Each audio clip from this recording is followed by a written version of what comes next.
power to join EduGAIN is with the CEO of your NREN, the minister of your research council, or the technical services manager of the service. Right? This is also, I mean, this is a reality, right? So this is why we publish the signed version. Do we still publish them? We used to publish, yeah, right? So the reason the policy is published is so everyone can see who claimed to be the responsible person for the service when it came about, right? Because I presume Sahami signed it at one point in time, did you? And so, and he did that as a role as a research professor at a university then. And so, you know, then you have to say, is that the appropriate responsible person, right? And he was, and we believe in good faith that he was delegated that responsibility, right? So, you know, Roshan might have delegated to Depthi, right? People might have delegated it down, right? But that is the idea of making the policy public, so that we know, we have faith that Terry at least has met you over time, right? And this is part of the understanding the community. It's the reason we have this transactional, we get to meet you in these forums and help you develop federation and have confidence you're doing a right thing. Periodically, we get someone like Pal to come and then go back and say, yeah, I think they're doing an okay job, you know, in the Asia Pacific, right? They're not completely unhinged. They are following the rules. They are providing good advice and guidance. Or he says the opposite, right? He probably says, Brooke's gone crazy since he's gone to Tasmania. That's a given. Okay, so you got your hard copy declaration, needs to be signed by the Identity Federation and sent off to EduGAIN. Or GIANT, sorry. There's federation rules you need to develop and the metadata registration practice statement. And on these slides, there are links to the templates that are provided by refeds. Other things is your SAML profile or your technical profile document. That's an optional one, but it's something that we should have, and I talked about that yesterday. The operational team will ask you for your signing certificate, so that they can verify that your metadata that you're providing them is being provided by you, and you need to provide them the link to your metadata source. Once they've got that information, they can publish that, and they can then start to include your metadata into the EduGAIN metadata stream. It's pretty simple. It takes a long time to get through. On this side, I've put down what it looks like for a federation to, once they've joined. You probably can't read this, it's pretty small, but it's basically the information that's provided on the EduGAIN site. It says the area served is Australia. We've done a version 2 sign back in 2013 on the 19th of the 7th of July. And there is a link to see the scanned copy of that. We've actually received 2 copies of our EduGAIN. No, it's version 2 of the declaration, actually, because there was an earlier version of the declaration. Yeah. Yeah. So the revised version, i.e. the current, maybe it should or is it version 2? Yeah. It should say current version, I guess, because it's the current version that's been received. There was a period where we had to transition everyone to the updated version of the policy. Yep. Question.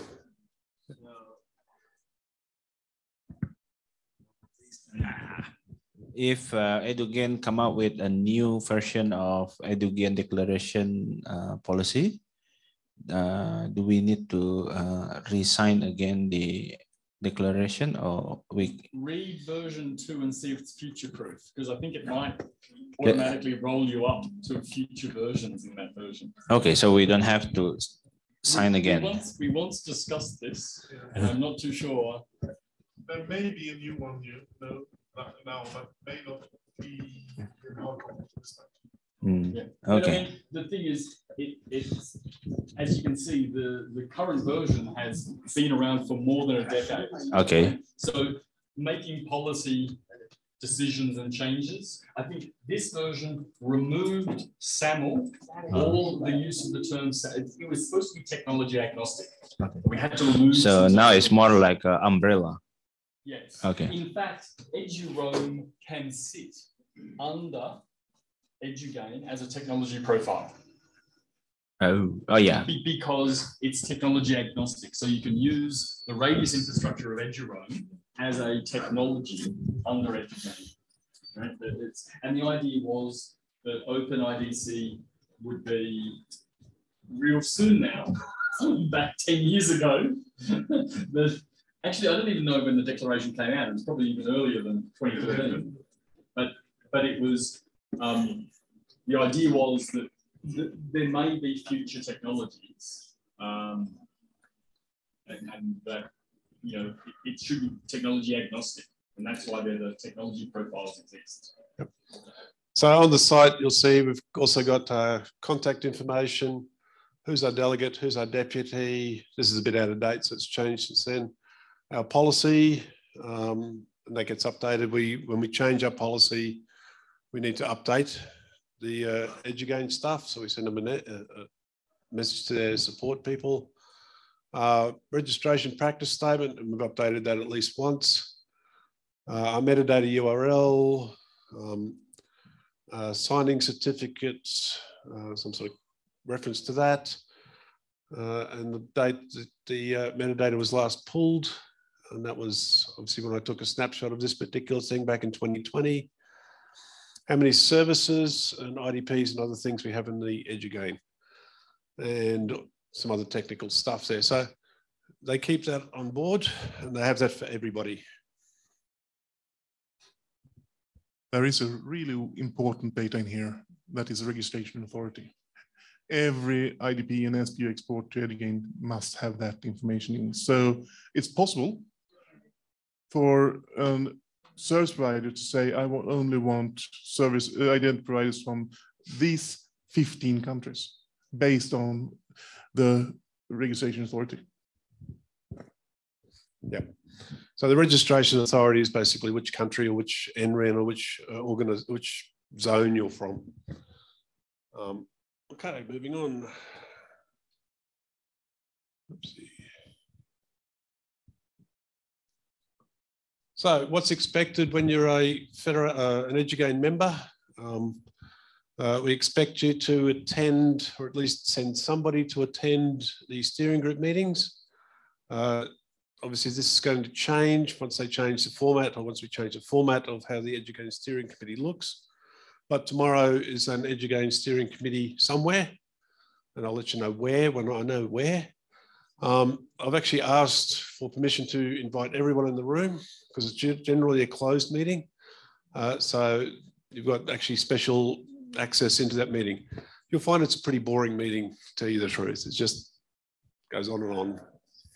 Yep. That's tomorrow. It's probably in the calendar the wrong day. So yeah, I just Casper scheduled it for, I just guessed Wednesday.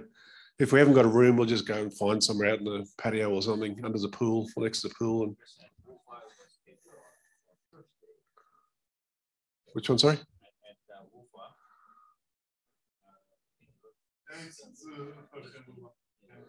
Yeah, so it's definitely not. There are drop-in sessions that you can attend. They're optional. I don't know when the last one of those ran, but they're quite interesting. People just bring up various topics and talk about whatever they want to talk about that's related to EduGAIN and Interfederation.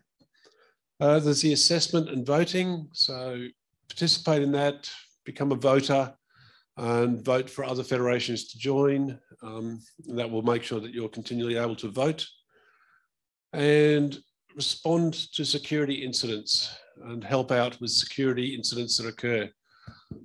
Security incidents may be global. Somebody in America might have an incident with somebody in the UK that's going through another federation in China or something, I don't know. So you're bringing people together from all over the world to work through security incidents, getting them solved as quickly as possible and as smoothly as possible. It's going to help everybody. Pal mentioned the big one last year of 2 years ago, was it now? Who was it? Share ID, doing some nasty stuff. There aren't that many security incidents, but just need to have that stuff there.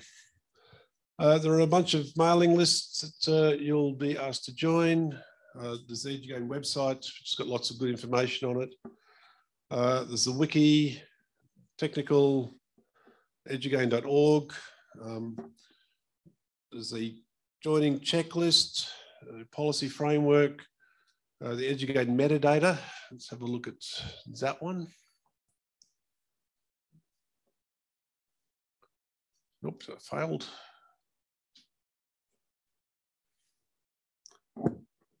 Back.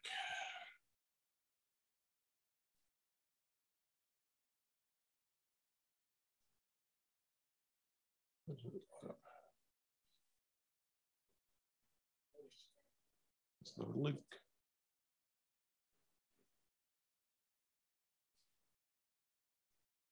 Let's go to this one.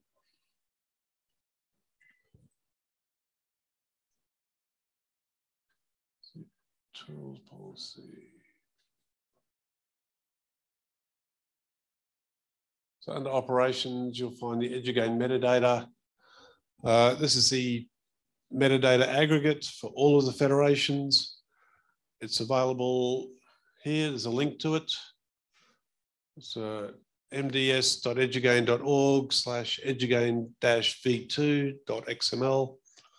It's very big. And it's going to grow and continue to grow forever as we add more and more stuff.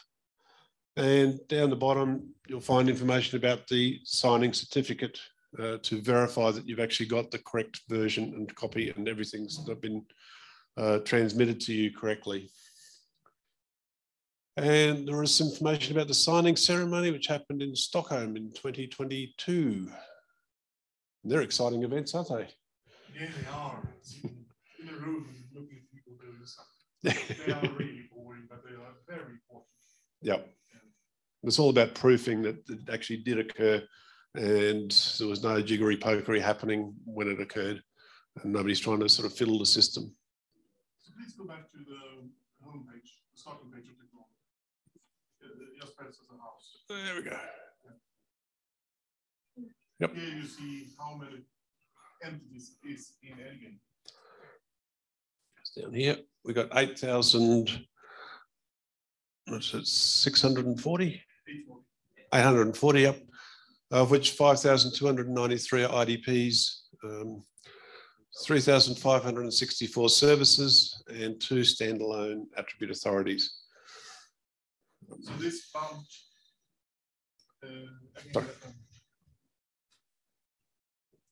The number of IDPs bumped about 1,000 last year.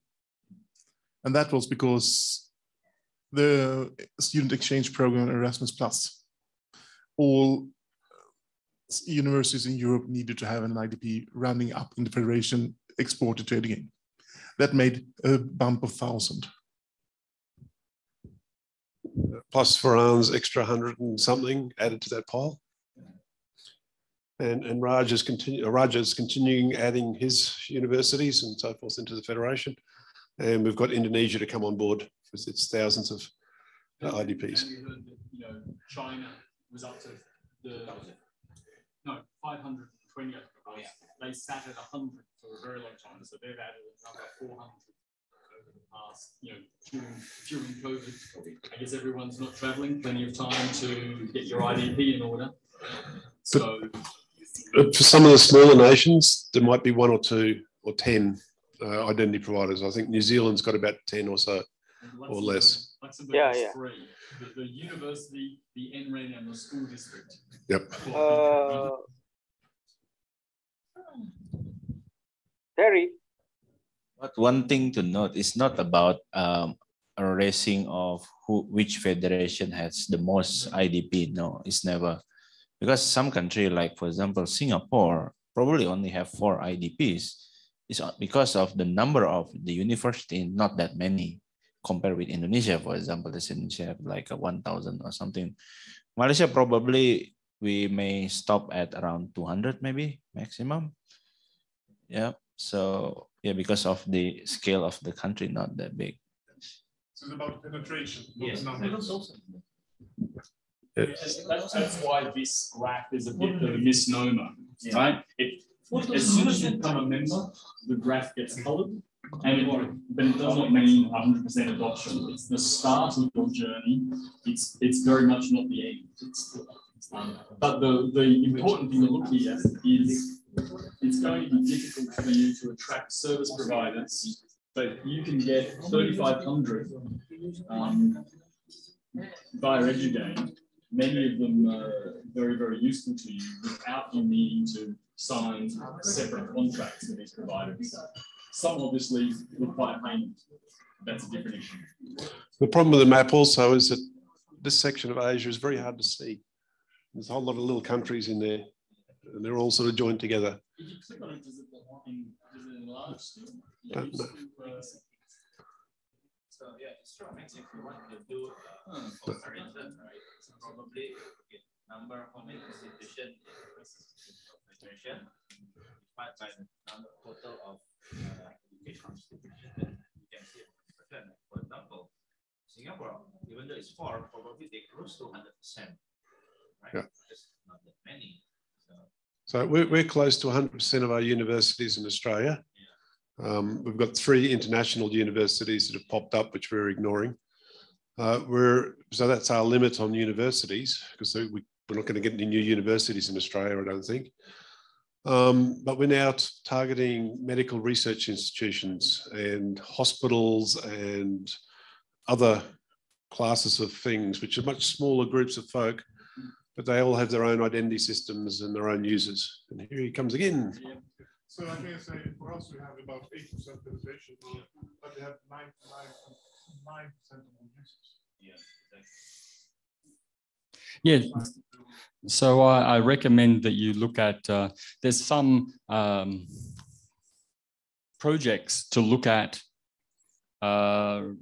research organizations on the planet. And one used to be called grid.ac, the Global Research Identifier for Academia. That project has ceased operation and they've moved all of their work to this group, RAW. So, yeah, and sometimes they have, yeah, so you can see that there's a range of different organizations. You should check the RAW database to see if your university is correctly described.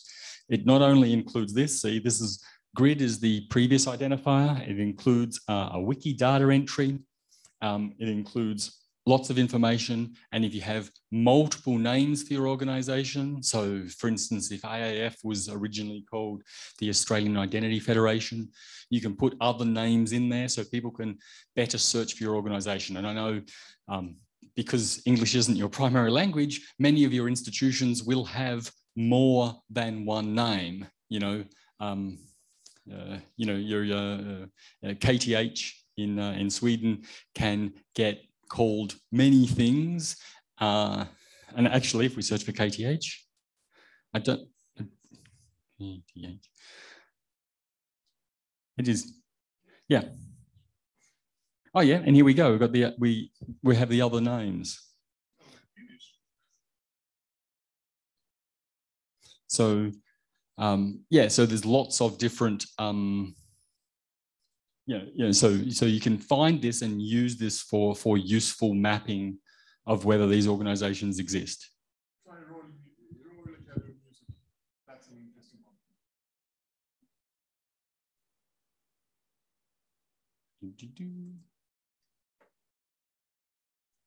So this is all very interesting stuff because this is about persistent identifiers. And that's a whole different topic, which we're just starting to get into. So we've got ORCIDs, we've got RAWs, we've got a whole raft of different things. It makes it easier for researchers to then glue all this stuff together from end to end.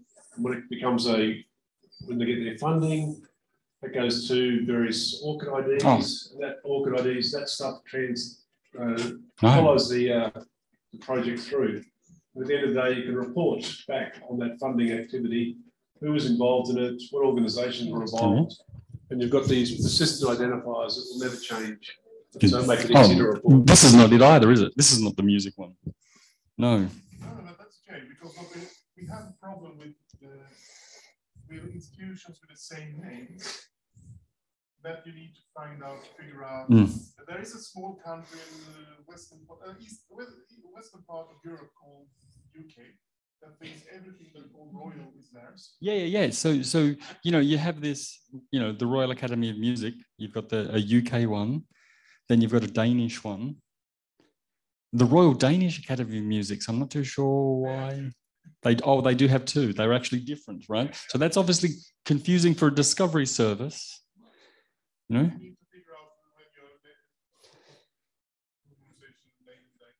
Yeah. So you know, having an entry in RAW, I tried for my NordleNet presentation to try and map every identity provider in EduGAIN and the refeds dataset to raw entries.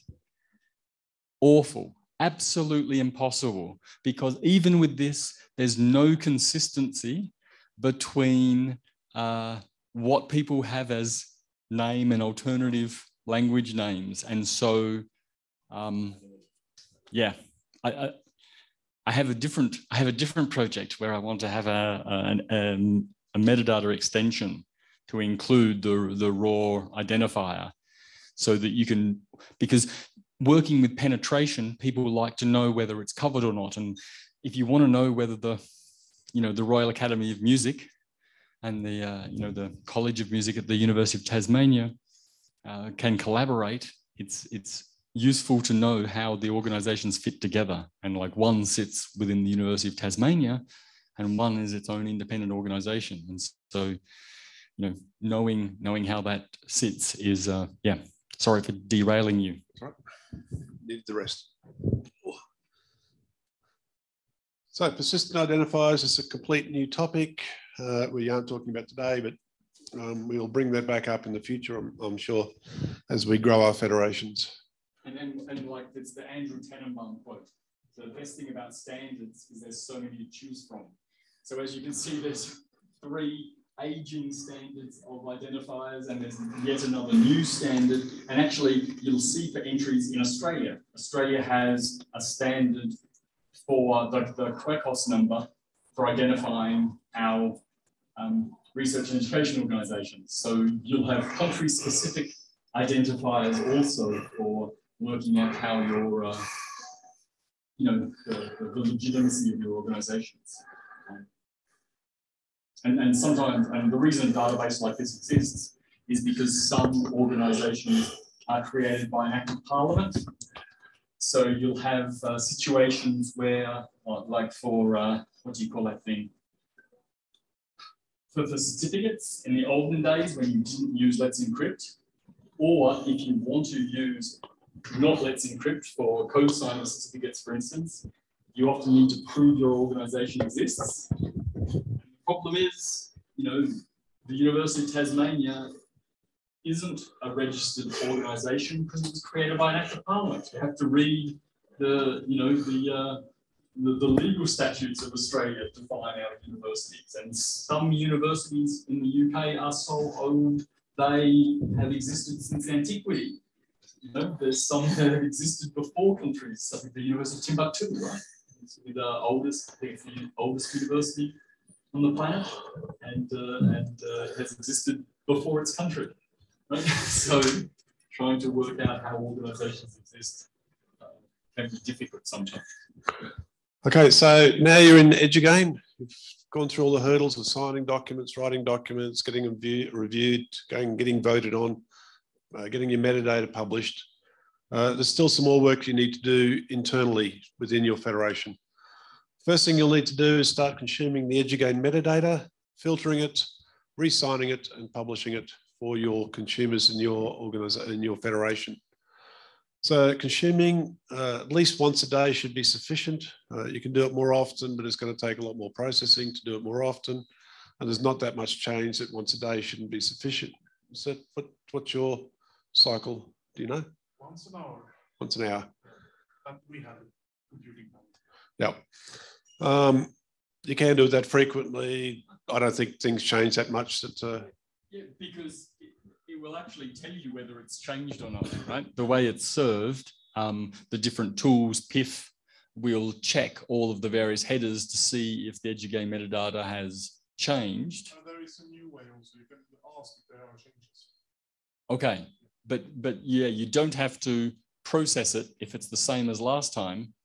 And so therefore you benefit from, yeah, you can, there are better tools where you can process it. I would usually recommend people do it 8 hourly, you know, some people, you know, so 3 times a day, because also depending on your time zone of when people are likely to publish, the only issue is you don't want to miss windows for very long periods of time. And you can modify the frequency yourselves. So you can start off by doing it hourly and then peter out over time. So one way of doing is when you download, take a hash on it. The next time you validate, it's the same hash on it.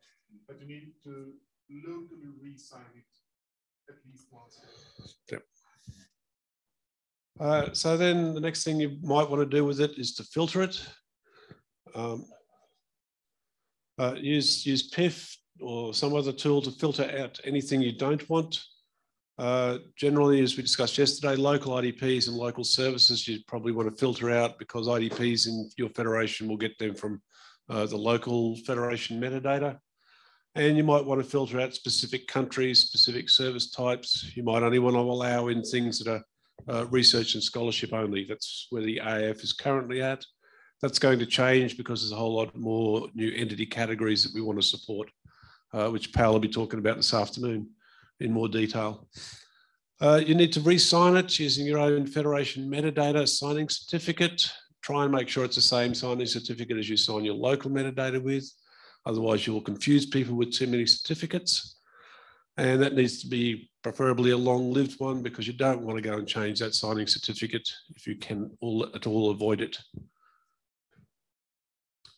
And publish your metadata on your site, how to download it, how to verify it, signing certificates, all that sort of stuff. You're going to think about expiry. So one of the things is, what's it called? That SAML interoperability profile, right? So you're not supposed to pay attention to the expiry date of the certificate, right? Because what you're actually paying attention to is the key inside the certificate, but the key could only be transported in a wrapper that is the certificate. And the wrapper has to have an expiry date, because that's the way it works. And Microsoft tools hate it when your certificate expires. But because your certificate expires doesn't mean that's a bad thing, except for those using Microsoft tools. And some other tools. There are some other tools that will check the wrapper, right? It's like you get a letter, right? Got a love letter from someone and you look at it and then like there's insufficient postage. It's like, well, I'm not going to read this love letter on Valentine's Day. Why would I do that? The clearly expired letter, chuck it, right? Yeah. Doesn't mean the next day is not good. No, and so that can be a problem. So do set long expiry dates. You can always throw away your key and key material and have a new key for signing, with the caveat that this is difficult because you have to convey that to your membership. But yeah, and you can even re-sign the certificate of the inner key. And something like Simple SAML PHP used to work on the inner key value. So then that was perfectly okay. You could do that and it wouldn't, Simple SAML PHP wouldn't hiccup. But many other tools, when the outer certificate changed, they didn't like that. And there's no way of, you can keep the inner key, but there's no way of you know, updating the outer certificate without it significantly changing and its fingerprint being different. So we are running 20 years. So the certificate in the AF will next expire after I've finished working at the AF. Yeah, that's the way to do it. Yeah. 2038 is a good time because that's when your 32-bit dates. Yeah, actually, Sifulan had an experience of key rollover for the federation signing. Yes, it's painful. It's very painful. That's why number one is make sure you protect the key as good as possible. And then for maybe the duration maybe quite long enough. Okay. And then, yeah, because what happened if you change the key, you need to, I mean, unlike IDP or SP, you can put both the old one and the new one in the same metadata. And after some time, you can just keep the new one and remove the old one. For federations, no. It's like I need to do like a coordinated action between your federation member. Okay. Luckily at the time, not that many yet, about 20, I think, members, but still take some effort to do that.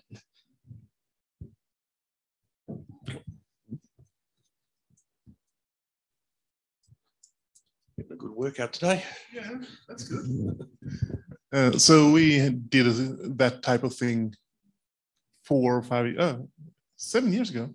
Time flies. We had our first key for 10 years. And then we had 600-700 entities registered. That was a real pain. So we run 2 continuously signing certificates, metadata feeds for a half a year. But you need to think about this in an IDP part and service provider part also. Don't use short-lived officially signed certificates for those either. They should also be 10 years or something like that. Because if you have a security breach on one of these, just change the key. And that's not a problem. It's much more harder to change when often people forget. So if they, for example, use ADFS that normally redo every year, you will be in a big pain as a federation operator. Yeah, if the Royal Academy of Music in Sweden has a breach, for instance, they can replace their key. The SUNET feed updates very regularly. So within 2 hours of them generating a new key in their local metadata, that will be available in EduGAIN. So no one will be using that breached key. So that is the reason that the EduGAIN metadata is the mechanism that you bother. You don't just blindly talk to anyone. This is not like getting an unknown number phone call on your phone, right? The EduGAIN metadata defines who you can talk to as a service provider, and if you're a service provider, which IDPs will talk to you, and the mechanism of that rollover is done. So if there is the unlikely event of a breach anywhere, you can publish that new key, and that will be available in EduGAIN quickly. Like Australia will take 1 day. So if you miss the 6 in the morning window, right, of it being updated, and if some Australian universities, I'm thinking South Australia, update theirs at 5:30 in the morning because of the time zone, they'll have to wait until the next day for that. But the timeline isn't all that long, and at worst, there'd be a notification about it to federation operators and tell people to refetch metadata. And so as long as your federation hasn't been breached, as long as EduGAIN hasn't been breached, then that path is complete, and your sort of rollover will happen. The other thing I wanted to say about rollover is that some products do support multiple signing keys in the metadata, and some products do not. Yeah, so yeah, I think there used to be this OIO SAML toolkit for Java written by a Danish government agency, and that would deal with and this is the problem, some tools would deal with the first signing certificate they would run into, and some would deal with the last signing certificate they ran into. Yeah, the latest. So the Danish Federation, when they were doing a key rollover, ran into this problem because they would put the new certificate later so that they would then swap the order around and then remove the old one. But some tools will work with both. Some tools will only work with one. And that's the problem. When you only work with one, do you pick the first one you find or the last one you find? The latest, which is also the same as the last. Hmm? Or the latest that is not the same as the last. You mean latest, so it might actually... Looks at the dates. It looks at the dates. Oh my God. Oh, that's even worse. Right. Yeah. So, because then they're paying attention to the certificate payload, which they shouldn't be paying attention to. But they do.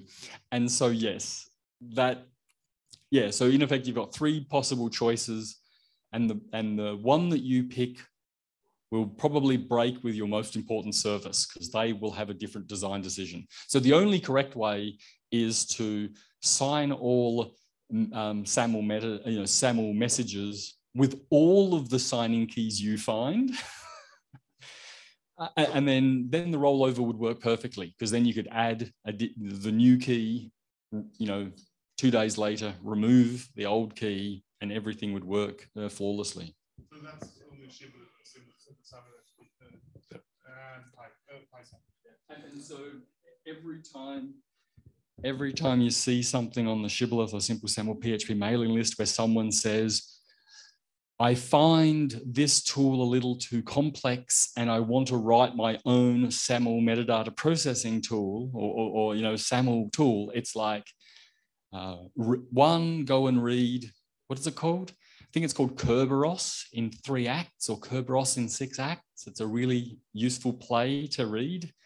I don't know if it's ever been performed. Maybe Terry and I will do it one day.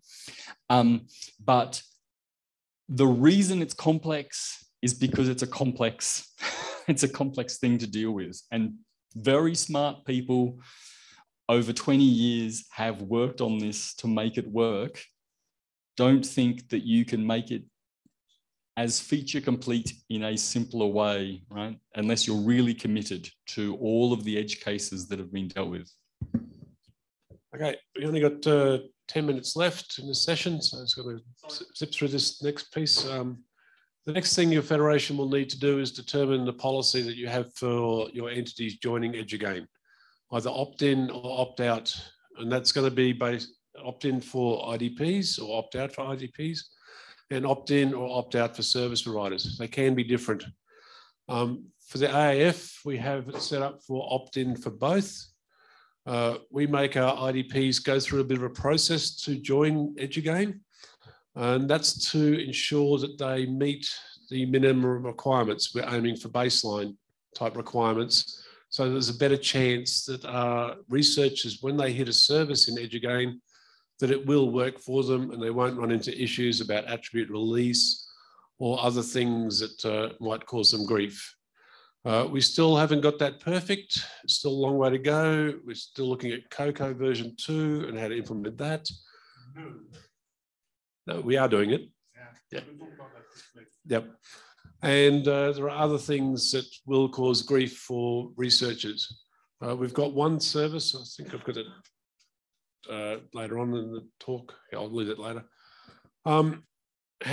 What decisions you make here will be very important, because they will determine how the entities are published into EduGAIN. If you have opt-out for everything, you'll still need to have another feed that you're generating, because there'll be one or two that want to opt out. So there'll be another feed that you'll need to create from Jagger that's published up to EduGAIN. And all we need to sign, you'll need to sign that feed. So there's a bit of work that you need to do once you're actually in EduGAIN to properly participate. For your IDPs, they'll need a bit of work as well. They'll need to start consuming the EduGAIN metadata that your federation has provided, not the EduGAIN metadata from EduGAIN. Don't get them to get that one, because that will confuse them. because that's a different key and it's all sorts of bad things happen.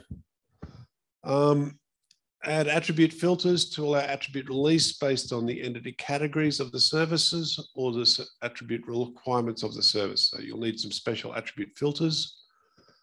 You'll need to update the metadata of the IDP to indicate its support for various entity categories. And that's something that we can do in Jagger. As I work, I'll be providing more online videos about how to set up Jagger for use in EduGAIN and adding all the entity categories that we'll need to effectively operate in EduGAIN.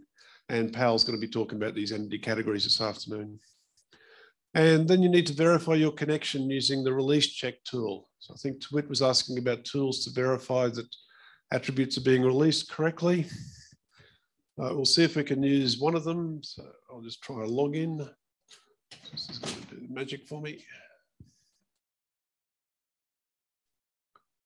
So this is the attribute release check tool from EduGAIN. It's got 3 options. It's got are you doing research and scholarship? We'll turn that on.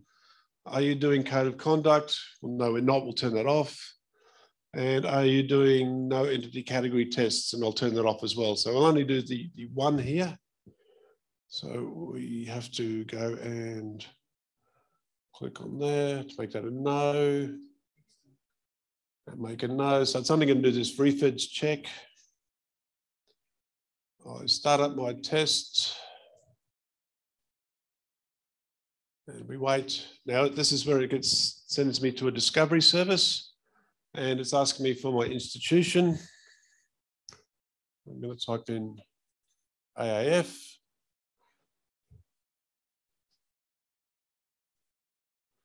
And it's come up with my IDP, which is the AAF virtual home. And it's now sending me to my organization. So this is my login page. It's a pretty bland page, but this is where I get to log in. Click on the old sign in button. Hopefully it won't. It's now asking me, here are my attribute release requirements. So I'll say, yeah, I'm happy to release all that stuff. And it goes back to the tool because it's now effectively authenticated, found a bunch of attributes that the service is requesting, and it's sending me back to the service, hopefully. Yes, it does. And it's given me an A+. So my IDP with regards to this verification service is working spot on. And we can have a look at the more details of my verdict. I think.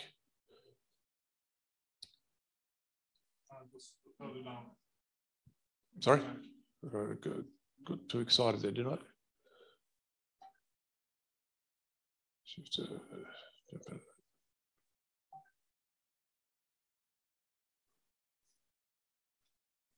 Doing here.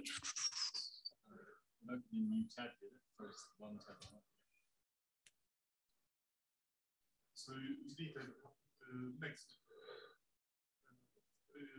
one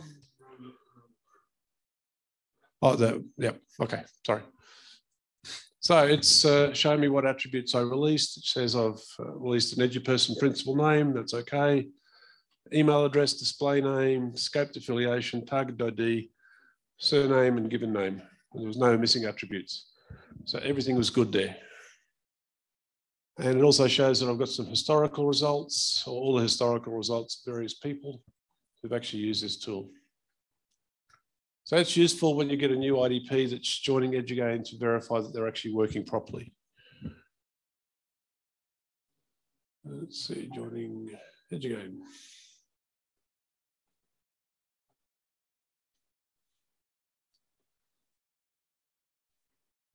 Okay, now next page is for your SPs, your service providers that you want to populate out to EduGAIN, where you want to give researchers from other countries access to your services. They also need to consume the EduGAIN metadata. They need to update their service provider metadata to indicate their required entity categories or attributes they're required to work. And you also need to verify some way that connection is working. Generally, you'll need somebody at an institution in another country to come in and help you out. In these cases, the service provider will generally know that they have an institution they want to connect to, and they'll have a person who can actually test the service connectivity between your service or their service, sorry, their IDP and your service that you're publishing.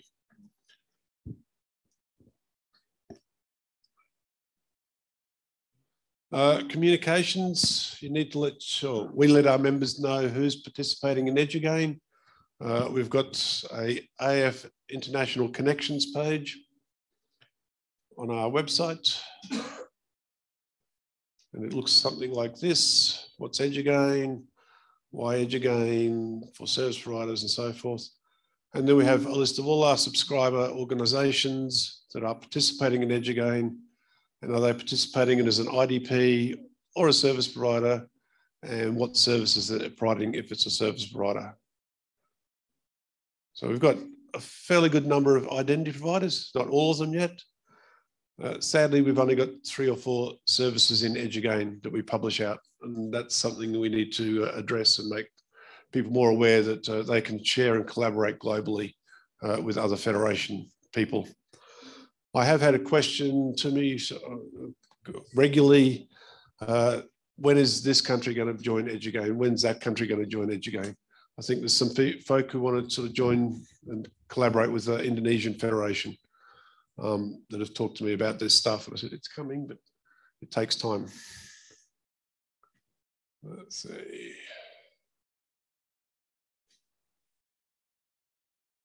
So again.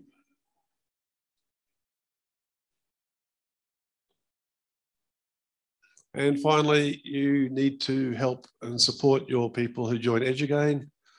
Having your IDPs configured correctly with all the appropriate ND categories does not really guarantee users will be successful in connecting. It will certainly help, but it's not no guarantee.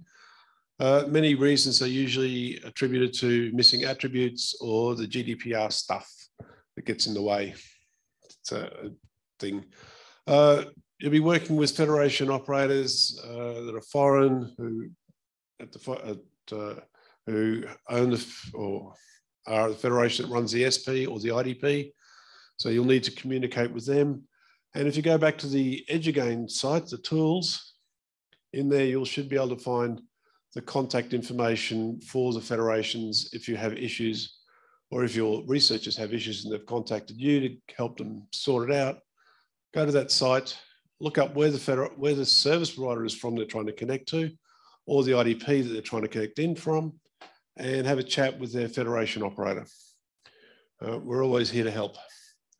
But unfortunately, sometimes it will never work. We've got one case of the University of Queensland Research Data Management System trying to have users connect to it from Cambridge University in the UK. And Cambridge University have some really antiquated rules about attribute release, that it needs to go through their Provis something or other. And there's a whole great policy and procedure to make that happen. And it's just not happening. We've had the UK Federation try and help. We've contacted them directly, and we've had no success in getting attributes that are required for that service to be released by that IDP. And the only thing you can say is, sorry, we can't help you. You could ask them to have their own collection mechanism. So if those attributes are missing, provide a means for the user to provide those attributes themselves if they're absolutely needed. Andre. With this kind of issue, does it mean that the federation should also, I mean, these things is basically happen between UQ and also the UK one, right? So the AF needs to work with the UK federations to work this thing out, or just simply, okay, this is the problem is actually that university and your university. We are basically help you to release the attribute, but if they are not willing to release the attribute, then it's their problem. I mean, if the responsibility of dealing with the releasing attributes goes up to the federations, that will be tedious task for the federations just simply to talk about the attribute release, which is not, like you from Australia, you should not supposed to have this kind of responsibility from someone from UK, right? We don't have to ask them, can you please release the attribute? So as a service provider, the best thing you can do is actually describe exactly what attributes you need and support the entity categories that fulfill that. So that will, I remember a situation where Greek universities couldn't log into services in UK universities, and UK used to, probably still doesn't, have an attribute release profile. And that's because very commonly there were a certain number of attributes that the UK would always ship around. And this resulted in their services not listing attributes required and IDPs generally shipping these 5 attributes.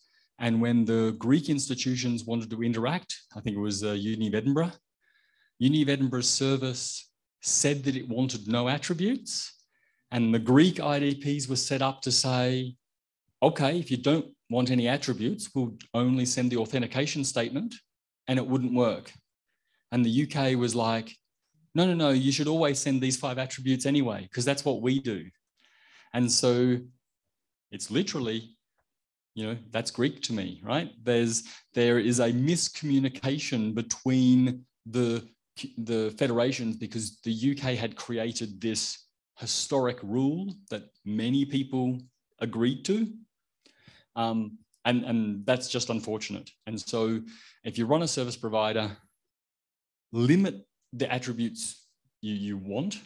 If you can get away with just an authentication statement and know the institution that it's coming from, really go with that, because you actually don't want to hold attributes just because you want to say, welcome, pal, right? Do you actually need to have that on the first page of your service? Because if that's the only reason you're using it for, just don't, So it's best to limit it. The tools are much better these days. You can do attribute release and you can limit it to what people want. The other thing you'll notice if you go to Met, you can actually look at, Met is dead. Okay, go back in time and look at Met, and you will actually see that certain SPs will actually describe themselves differently per federation, depending on federation rules. So the attributes are like, what? So if you're in ARCONet, you do this, but if you're in UK Federation, no attributes. So that, even with Met being dead, you can still, there is a difference, right? But really try to adhere to good practices. So only send what you need, follow the entity categories, and listen to Pal when you speak tomorrow? Oh, not that long. So we're at time, so I'm just going to finish up. But, just to answer that question, why we jumped in is because we only have a small number of services in in EduGAIN. We're encouraging them to join EduGAIN, so we want to support them as much as possible. It's not that big a workload. It's not every organisation doesn't release the attributes. This particular university, I think it was Cambridge, didn't support research and scholarship entity categories in the release of those attributes, which the service was set up to actually ask for. So they hit an identity provider that wasn't playing that or wasn't participating in RNS. So what we tried to do is get the UK Federation to encourage that university to participate in RNS and release the attributes. But the university's policies, internal policies, didn't allow for that. So they weren't willing to participate in RNS, and the whole thing fell apart. Having the service provider try and work all that out themselves, they'd be still scratching their heads about what it's all about. So that's where our expertise as Federation operators comes in.